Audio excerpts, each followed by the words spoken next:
Chapter 5. Rachel, Lady Russell.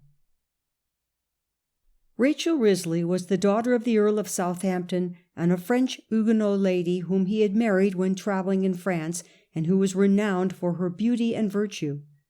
Rachel was born in 1636. She never knew her mother, who died when she was an infant. Her father married again, and we know nothing about her relations with her stepmother, but we know that she dearly loved her sisters and was very good friends with her stepsister. England was passing through troublous times during her childhood on account of the disputes between Charles I and his Parliament. Lord Southampton was a sensible, moderate man, and he could not approve of the king's doings, but he remained true to him and took his side when the Civil War broke out. When the terrible end came, and Charles I was beheaded in 1649, Southampton got permission to watch by the king's body during the night after the execution. He is reported to have told a friend that whilst he was watching, at about 2 o'clock in the morning, he heard a step on the stair, and a man entered, muffled in a cloak, and stood by the body. He heard him sigh, "Cruel necessity," and he knew by the voice that it was Cromwell. Southampton's moderation was so well known that though he had been the king's friend, the Parliament did not seize his lands, and he was suffered to live quietly on one of his estates in Hampshire. Rachel was then about 13 years old, and must have benefited from the companionship of her father during these quiet years. We know nothing of her education, and she does not seem in after life to have possessed any learning, but no doubt it was from her father she gained the good sense and the deep religious faith which distinguished her through life. She was an heiress, since her father had no son, and only 2 of his other daughters survived him. As was the custom in those days, a suitable marriage was soon arranged for her. She was only 17 when she married Lord Vaughan, who died 4 years afterwards. All that is known of her married life is that Lady Rachel behaved so as to win the love of her husband's family, who always remained her friends. When her husband died, she went to live in Hampshire with her sister Elizabeth, to whom she was deeply attached.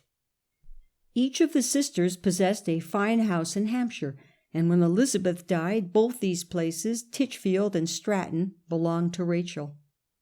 Her father had lived to see the restoration of Charles II and to be one of his first ministers, but he was now dead, and Rachel was completely her own mistress. There was no one to arrange a marriage for her, and she was able to choose for herself a man whom she deeply loved. She had known William Russell, the younger son of the Duke of Bedford, for 2 years before they were married. He had shown his devotion to her for some time, but perhaps because he was a younger son and she an heiress, he hesitated at first to ask her to be his wife. They were married at last in 1669, and 14 years of perfect happiness began for Rachel. The only real sorrow that came to her was the death of her sister, whom she described as a delicious friend. Her other sorrows were her brief separations from her husband when he had to visit his father at Woburn. William Russell's elder brother had died, and he was now heir to the dukedom of Bedford. He was not a brilliant man, but he was a very good man, devotedly attached to his family and his friends, and very anxious to do his duty. When they were separated, Lady Russell wrote constantly to him, telling him all she heard that might interest him. When he had only been gone a few hours, she wrote that she could not let this first post night pass without giving my dear man a little talk.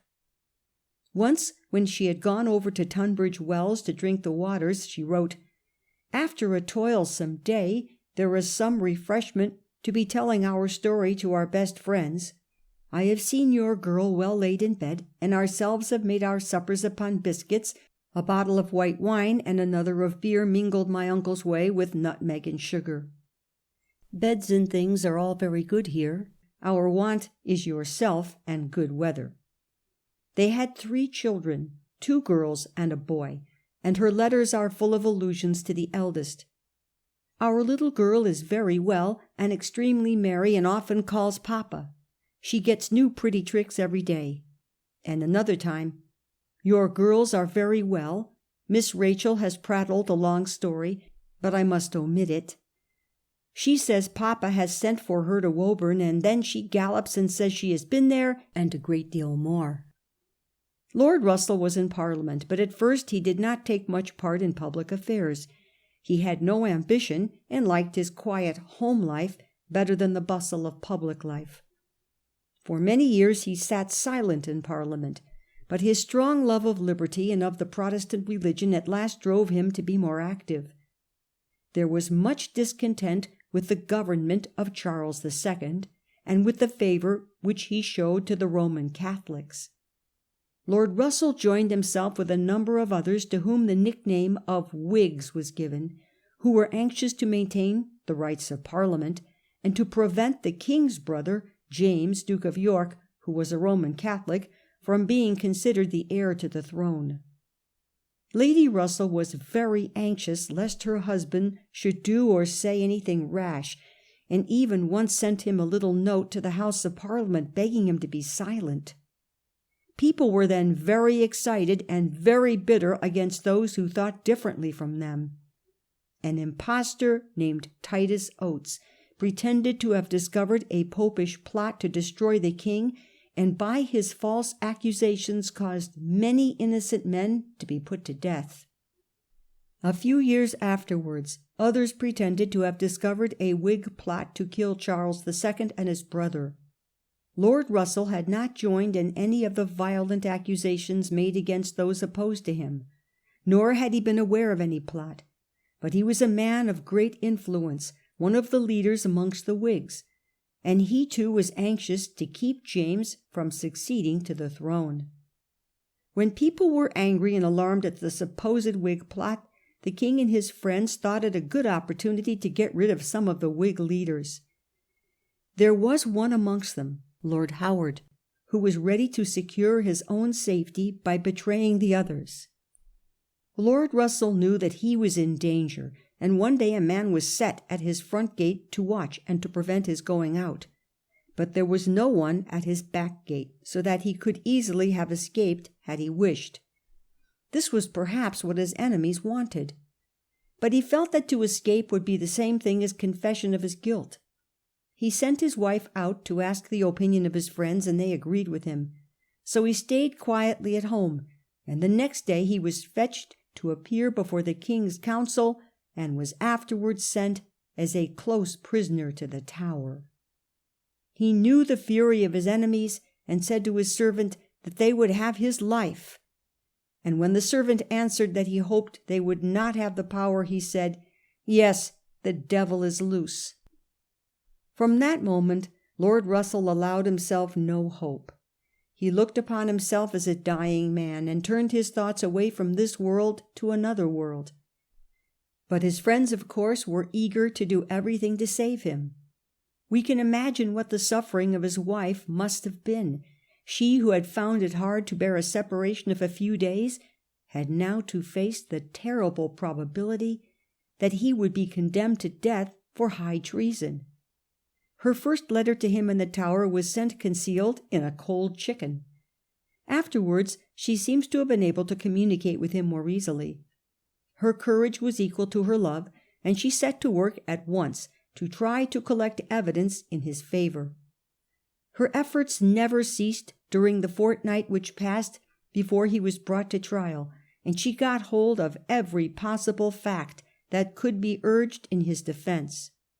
Moreover, she was brave and self-controlled enough to determine to be present at his trial. She wrote to ask his leave, saying, "Your friends, believing I can do you some service at your trial, I am extremely willing to try. My resolution will hold out. Pray let yours. But it may be the court will not let me. However, do you let me try."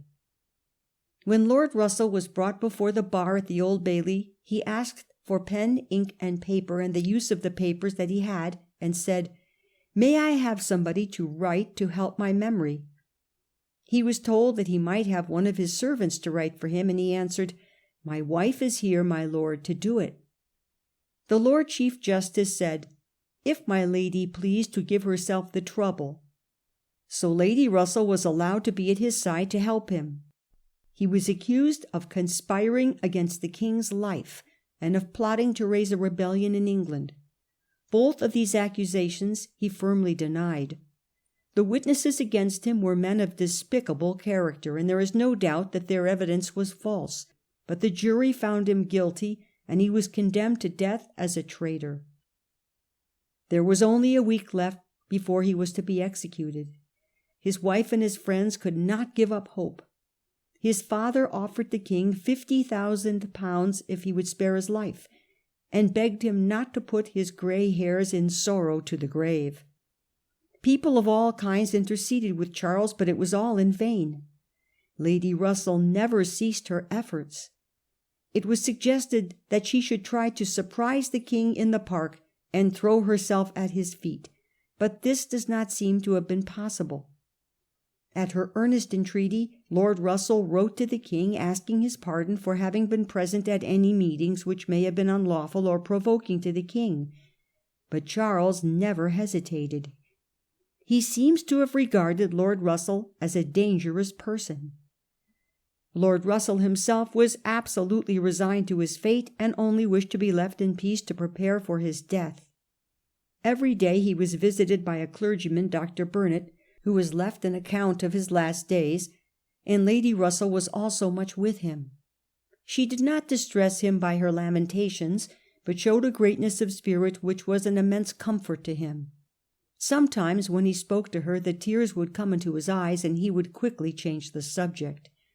Once he said that he wished she would give up beating every bush for his preservation. But he realized that it would help her afterwards to think that she had done everything in her power, just as it helped her during those sad days to have something to do.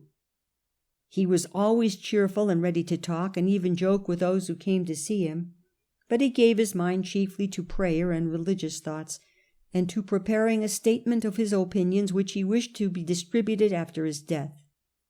On the last evening of his life he signed this paper and sent it to be printed. Then some of his friends and his children came to see him, and he was calm and cheerful with his children as usual. He bade his wife stay to supper with him, saying, "Stay and sup with me, let us eat our last earthly food together." He talked cheerfully during supper on various subjects, and particularly of his two daughters. When a note was brought to Lady Russell with some new plan for his deliverance, he turned it into ridicule, so that those who were with him were amazed. At 10 o'clock Lady Russell had to leave him. He kissed her 4 or 5 times, and she, brave to the last, kept her sorrow so within herself that she gave him no disturbance by their parting. After she was gone, he said, "Now the bitterness of death is past," and he talked long about the blessing she had been to him, and what a comfort it was that in spite of her great tenderness she had never wished him to do a base thing in order to save his life. He said, "What a week should I have passed if she had been crying on me to turn informer and be a Lord Howard." He thanked God for giving him such a wife, and said that it was a great comfort to him that he left his children in such a mother's hands, and that she had promised to him to take care of herself for their sakes. Then he turned to think of the great change that was before him, and at last went to bed and slept soundly. Those who were with him next morning were amazed at the temper he was in. He thanked God that there was no sort of fear nor hurry in his thoughts, and so he prayed and waited till they came to take him in his coach to his execution. He was still cheerful as he went, singing softly a psalm to himself. As they came near his own house and then turned from it into another street, he said, "I have often turned to the other hand with great comfort, and now I turn to this with greater." But as he looked toward his house, some tears were seen to fall from his eyes. So he remained calm and cheerful till he laid his head on the block and all his troubles were over. We do not know, and we can hardly bear to think, how his wife passed those terrible hours after she had parted from him. 7 years afterwards she wrote, "There was something so glorious in the object of my biggest sorrow I believe that in some measure kept me from being then overwhelmed." She was roused only a few days after Lord Russell's death to defend his memory, since it was asserted that the paper which he had written before his death, and which had been printed and widely read, was not his, but had been written by Dr. Burnet. She wrote to the king describing herself as a woman amazed with grief, and begged him to believe that he who in all his life was observed to act with the greatest clearness and sincerity would not at the point of death do so false a thing as to deliver for his own what was properly not so. Still Dr. Burnet was regarded with such suspicion that he thought it wise to leave the country for a time. Lady Russell left London and went with her children to Woburn, the place of the Duke of Bedford, her father-in-law. She had kind friends to help her in her sorrow. The Duke of Bedford cherished her and her children with tender affection, and for long she made her home with him. He addressed her in his letters as his dearest daughter, and signed himself your most affectionate father and friend. A clergyman, Dr. Fitzwilliam, who had been her father's chaplain and had known her from infancy, wrote often to her, and to him she poured out her sorrow, as to one who had known both her and her husband, and had seen their life together, and therefore would be patient with her whilst her disordered thoughts and her amazed mind made it difficult for her to speak of anything but her grief. She had promised her husband that she would live for her children, and to their care she now devoted herself, determining to teach them herself, and we do not hear that her daughters ever had any other teacher. Mr. Hoskins, her lawyer, helped her in the management of her affairs with most tender sympathy, and tried to persuade her by degrees to take some interest in them, so that she might not be too entirely absorbed in her sorrow. He told her that great persons had great trials, but also had more opportunity than common people to fit their minds to bear them. Her children were too young to know what they had lost, and she was determined to do all in her power for them, and particularly for her son, that he might not feel, if he grew to be a man, that it would have been better for him had he had a mother less ignorant or less negligent.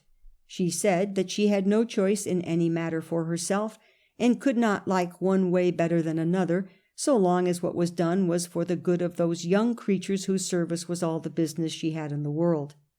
But she hardly realized how dear her children were to her, till the serious illness of her little boy showed her what it would cost her to part with him.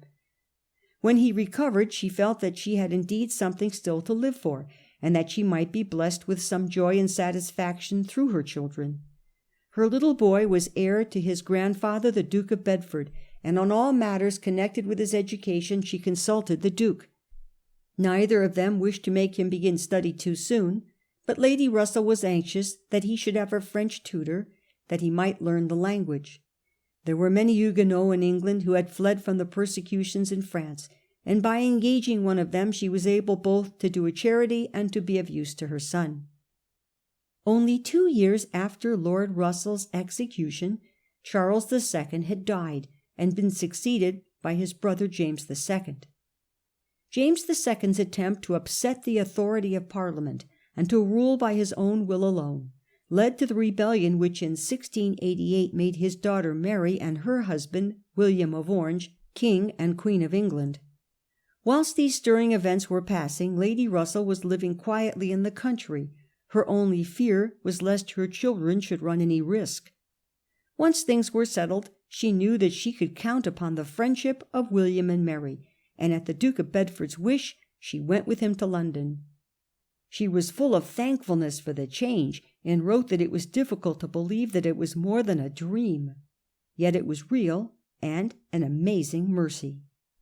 Her husband's friend, Dr. Burnet, came over with Mary and was made Bishop of Salisbury.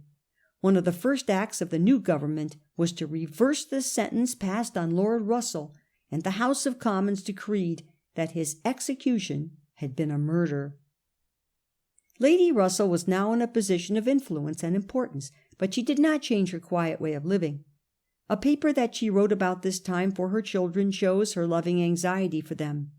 In it, after bidding them never to forget their prayers morning and evening, She tells them about her own prayers, and how she always carried with her a little piece of paper on which she noted her faults, that she might ask forgiveness for them. In this way she had gained a habit of constant watchfulness. One of her anxieties had been to arrange suitable marriages for her children, and it was a great joy to her when her husband's closest friend, the Duke of Devonshire, proposed that his son should marry her eldest daughter. When this marriage was decided on, Lady Elizabeth was only 14, and Lord Cavendish not 16. Lady Russell had to go to London to make the necessary arrangements, and felt it right to go more into society, though she said that going to parties was hard for one with a heavy and weary mind. The marriage was delayed by the bride having an attack of measles, and when it did take place, the young couple only spent 3 weeks together under Lady Russell's care, and then Lord Cavendish was sent to finish his education by travelling on the Continent for 2 years. A few years later, Lady Russell married her younger daughter to the eldest son of the Duke of Rutland, the best match in England. When her son was only 15, a seat in Parliament was offered her for him, but she refused because she thought him too young. She had, however, already arranged a marriage for him to a girl in whose education she took the deepest interest. He was married when he was 15, but his wife stayed at home with her mother, and he went to Oxford for a year's study, during which his mother often visited him. At 17 he was sent to travel abroad, as Lady Russell believed that to live well in the world it is for certain necessary to know the world well. During his travels he caused her some anxiety, for he took to gambling and lost so much money that when he came home she had to ask her grandfather for money to pay his debts. Shortly afterwards his grandfather died, and he became Duke of Bedford. Now it seemed as if Lady Russell's anxieties were over, since her 3 children were all happily married, but sorrow followed her to the last. Her son, in the fullness of life and health, was seized with smallpox, the haunting terror of those days before vaccination was discovered. His wife and children had to fly from the infection, and only his mother, with her never-failing courage, stayed to soothe his last moments. Shortly afterwards, her younger daughter, the Duchess of Rutland, died. Once again a demand was made on Lady Russell's courage. Her only remaining daughter, the Duchess of Devonshire, had just given birth to a child. It was feared that if she heard of the death of her sister, the shock might be fatal. So her mother stayed with her and did not let her learn the truth, telling her that she had that day seen her sister out of bed, by which she really meant that she had seen her in her coffin. Another trouble of Lady Russell's later life was the fear of blindness, but she bore this calamity with patience till an operation restored her sight. She lived till the age of 88, when she died after a short illness, watched over by the loving care of her only remaining child. During a long life, her courage, her love, her faith had never failed her in spite of her sore trials. It is interesting to remember that 3 of the chief families of England, the houses of Devonshire, Bedford, and Rutland, look back to this pure, warm-hearted woman and her murdered husband as their common ancestors. End of section 7.